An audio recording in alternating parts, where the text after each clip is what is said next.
Alright, yo, I don't know how this video is gonna go, like that I'm reacting to it right now. I don't know if it's gonna be a crazy video. I don't know if he's... We don't know, bruh. It might be clickbait. You know, people love the clickbait. So this guy named SLCMOF just dropped a video saying the #1 problem with Spider-Man PS4. I don't know what the #1 problem is. I want to know what the #1 problem is, so we about to find out and see. I don't know, bruh. I don't know what he's talking about in the video. I don't know if he came up with his own conspiracy theory of what's the #1 problem with Spider-Man PS4. I don't know, but we're about to go ahead and check it out right now. With another video, and this one could be somewhat controversial, so if you are averse to different opinions, I would recommend listening or watching with caution. So let me get into my thoughts here. Caution? And let me just put it all out on the table, and then I'll go into more depth. So my impression at this point is something that I've shared with some people online. I think that some people perhaps are in denial because they stand the game so heavily. But I think that the story for Spider-Man PS4 does appear to be a little bit generic. Perhaps more so than I was expecting. How do you know it's been a while that? Since I played an Insomniac game, so I'm not accustomed to what their stories particularly are. In terms of, then why are you talking about what this? kind of stories do they tell? I played the Ratchet & Clank games some time ago. Why is he talking about this? I did not play Sunset Overdrive. My understanding is it wasn't a very compelling story. It was more of like an open world kind of game. I could be wrong, though. I didn't play it like I said. My impression of Spider-Man PS4 is that the gameplay looks phenomenal, the web slinging looks phenomenal, the world building and the open world looks great as well. They clearly have invested a great deal of time into doing this, into building those things, whether it be the gameplay, whether it be the fight mechanics, whether it be the open world. I also am noticing that the story doesn't really interest me or grab me. And I do not mean to compare anyone to the other games, but I think it will best illustrate the game haven't dropped yet.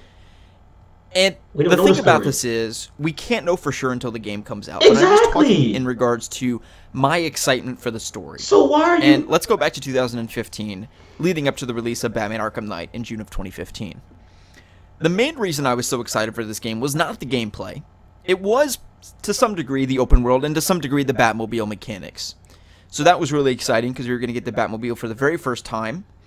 My main excitement of the game was the story. And not only the story, but also this sort of elusive character of the Arkham Knight and figuring out who this was. You know, leading up to the game, there was all kinds of speculation and theories as to who this character was. Oh my god, they hit me with an ad, bro. They really hit me with an ad. Oh my god, we're just gonna wait it out, bro. Where did they come from? And what were their intentions? And, you know, also we have these other relationships with the Bat family, whether it be Robin, Nightwing, and Batgirl. It was clear that there was some sort of frayed relationship or distant relationship, perhaps, between, you know, Jim Gordon and sort of the relationship between that, because he obviously doesn't know that Barbara's working for him. So there's kind of this dramatic story here. You know, you have this secretive character, you're trying to figure out who it is. You have this triangular story with Bruce Wayne, or Batman, Jim Gordon, and Barbara Gordon, and the fact that they all don't know things about the other. Namely, Jim Gordon does know that Barbara Gordon is working for Batman. Everybody keep and on how is this going going to back unfold? to, like... This was all presented in the trailers as well, and then you have Scarecrow and his plan. We Why didn't really know what his going back plan to was. Arkham Again, not the games? most I convincing understand things, they're because we know influenced. Scarecrow is evil and he's going to have an evil plan. The most convincing parts were this the ain't dynamics and the Arkham Knight. And as much as people want to say in retrospect, like, oh, I knew it was Jason Todd, I think that everybody had their doubts and their crazy conspiracy theories that it was Frank Bowles or Penelope Young from Arkham Asylum, or Hugo Strange had come back, or Rachel Gould had come back, or, you know, whatever. Batman games. And of course, I was among that. You know, everybody was saying Jason Todd, and spoiler alert, they were correct. But everybody had those doubts. And until the mask truly came off, well, okay. Before the flashback scenes in Panessa Studios, I think we all recognized it could have been anybody. They could have been misleading us.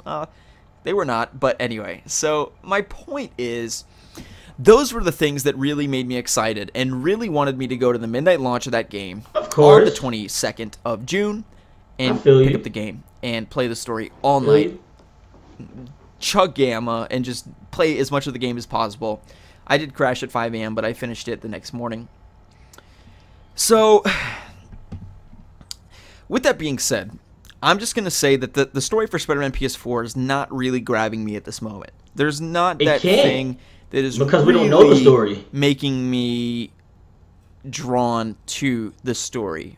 What I'm seeing is Spider-Man villains doing villainy things, and Spider-Man has to stop them to save the city. I mean, now, Insomniac's not going to tell the whole story. Superhero story. But what my thought on this really is that I've read so many comic books and seen so many comic book movies that a plot like this, a just sort of typical plot of a villain doing something bad, and they have we don't know to save the city is a little bit too generic. I would like to see some surprises, some plot twists, some unique changes it's going to be plot the lore. I put money on it. Now, you may say, well, what do you have in mind? Well, I'm not really a writer. I don't know. All I know is that when I see them, you can recognize them. When you see these things, like for instance, we're going to respond after the video. Secret hidden identity that leaves you wondering who the character is.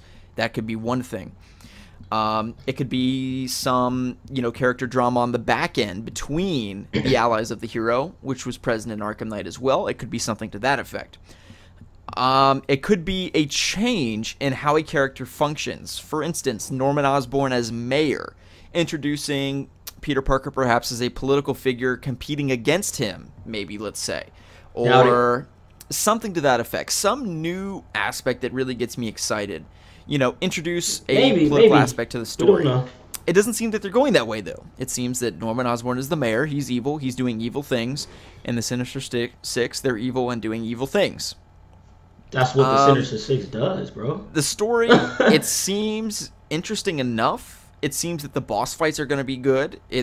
I hope that the gameplay is going to be great, and the free roam will be great. I just need that thing in the story that's really going to grab me and really get me excited to play it. And if it is very much so a generic save the city story, and we go from boss fight to boss fight, beating up the members of the Sinister Six, I'm afraid that I'm not really going to be enamored by the story. Granted, I wasn't by Arkham Knight either, but at least I was excited for it. This story, it's not that I'm not excited for it. I am looking forward to it a great deal. And I'm going to play through it all, probably in one night. I'll probably skip school for it to come out. Actually, it comes out on Friday, and I just realized I don't have class on Friday this upcoming fall. So I'm excited about that. But anyway, you get the point. I just need that thing that really is grabbing me. That's like, that is incredibly interesting. That is fascinating. And I cannot wait to play through that. I wonder what's going to happen there. I can't wait to see the actual story, bro. I don't know that... Okay, so let me backtrack here. Part of it, too, is the power of retrospect. So I can look back on Arkham City and be like, wow, they killed the Joker. That's insane. That's what I really want to see, is those bold moves. And frankly, we don't know if they're going to do something like that. We don't know if they're going to kill Norman Osborn at the end of the game. We don't know. If they do, that's what I would like to see. Something really bold, really forward, and something unpredictable. The Arkham games are the best superhero video games ever made, in my personal opinion. I know a lot of people listening are going to disagree and mention Spider-Man 2 and Web of Shadows and stuff, and I totally get it. That's just my personal opinion. Looking at the stories of the game, everyone has their opinion. Absolutely incredible. It really brings you into that world, and they're just remarkable in my personal opinion. Once again, I totally understand if you don't see it that way. But the thing is, you have to recognize the cinematic nature of those games. I mean, they were written by Paul Dini, the first two. And the third one also was filled with surprises and things to really get you excited for the game. Yeah. Because games are really built off hype. Once the game comes out, it's hot for a few months, but then eventually it goes downhill. It's not really every game in this like, period, not every the game. months leading up to the game, that is really where things are electric on YouTube. People are excited for the game, GameStop, everything like that. And I'm excited for the game. I mean, the Spidey Squad, they're doing a great job getting everybody excited. But I don't know if I'm really super excited for the story. I'm excited to get the game and swing around and beat people up and that kind of thing. The story to me, though, it just hasn't grabbed me yet.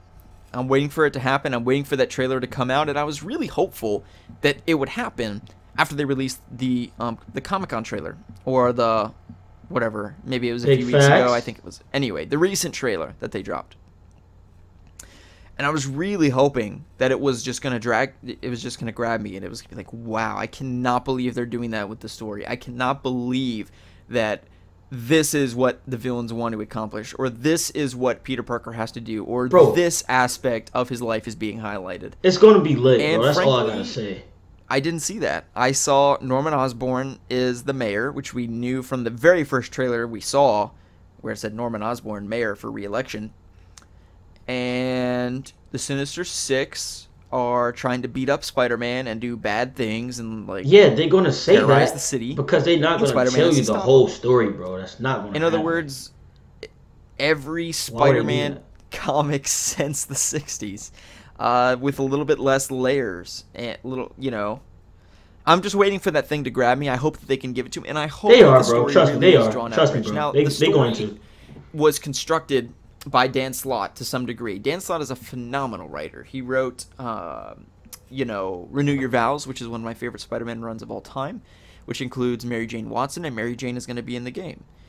Even just that thing, that thing, like, Renew Your Vow vibes, and to have, kids in the mix, which they do in Renew Your Vows.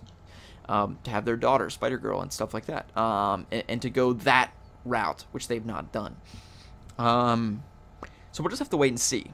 I'm not saying that the story is not going to be good. I'm just saying that I'm not really super excited to play through it at the moment.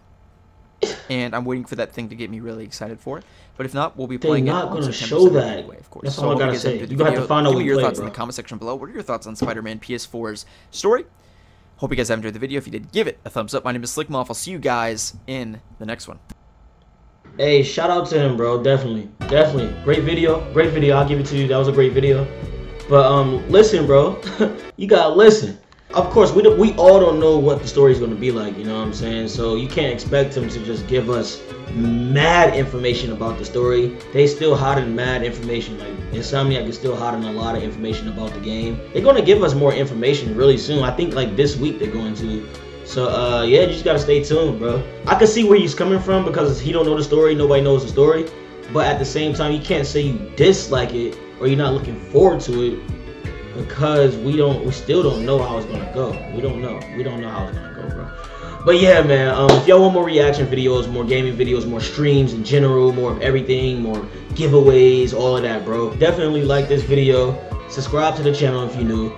And definitely turn on notifications after you subscribe to the channel so you can get all of the updates of when I upload, stream, anything, bro, anything. It's your boy Joseph Witty, bro. I'm out of here. Yo, these leaks, bro. These leaks type crazy. I've been hearing about it. I've seen a couple pictures. I haven't watched no videos of no leaks. I don't want to see any videos of leaks at all. I don't plan on seeing any videos of leaks at all. I guess the Amazing Lucas is going to give his opinion on why he think it's a problem or not. I don't know.